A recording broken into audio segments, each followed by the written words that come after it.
In the midst of all this craziness, there was an incident involving the a House stenographer in the House of Representatives who ended up being dragged off the floor of the House yelling about Freemasons and the government shutdown.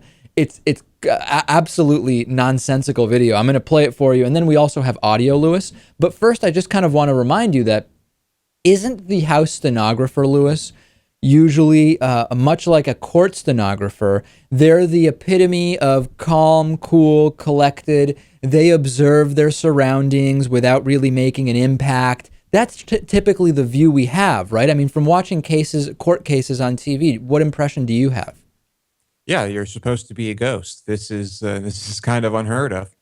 Yeah, no question about it. So first, let's get to the video. Now, I'm going to play the video first for you.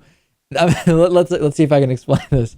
The video has bad audio, but the audio has no video. So first, I'm going to play the video where you will see this happening. You won't really be able to hear or understand much, and then I will have the audio for you. Video first. Here we go.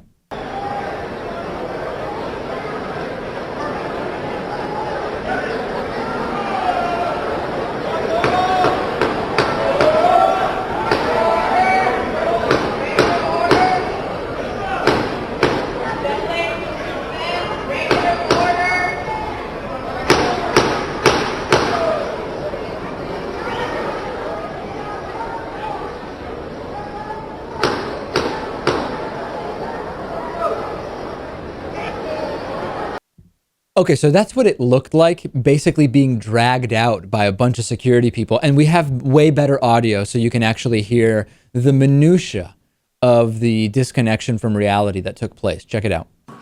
He will not be mocked. He will not be mocked. Don't touch me. He will not be mocked. The greatest deception here is this is not one nation under God. It never was. Had it been, it would not have been. No. It would not have been. Constitution would not have been written by Freemasons. They go against God. You cannot serve two masters. You cannot serve two masters. Praise be to God, Lord Jesus Christ.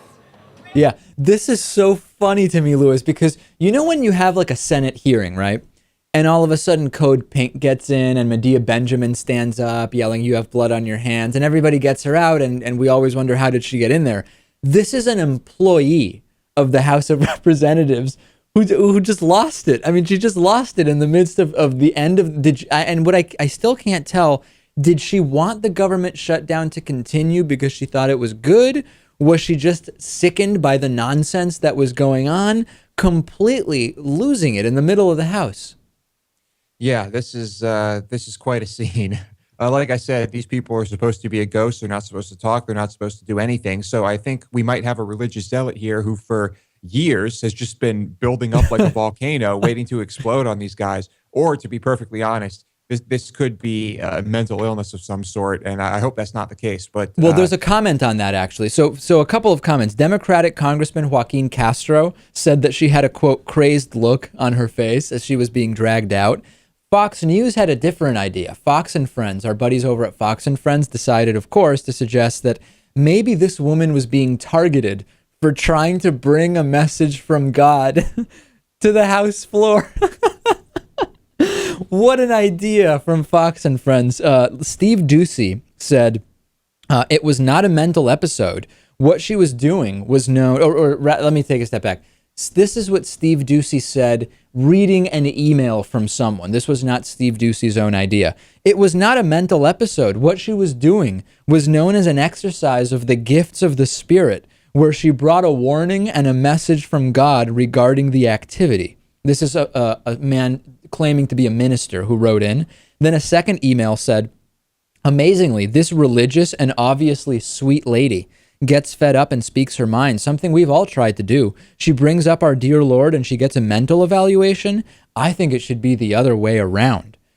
I don't even know what the other way around means. You bring up a mental evaluation and then you get an evaluation from God. I don't even know what that means, the other way around. So then Elizabeth Hasselbeck said, well, sure, we've had incidents in the past which certainly require some security measures, and we're thankful for those, but who knows? Maybe she just saw something that didn't seem right, and mounting frustration and tensions brought it out of her.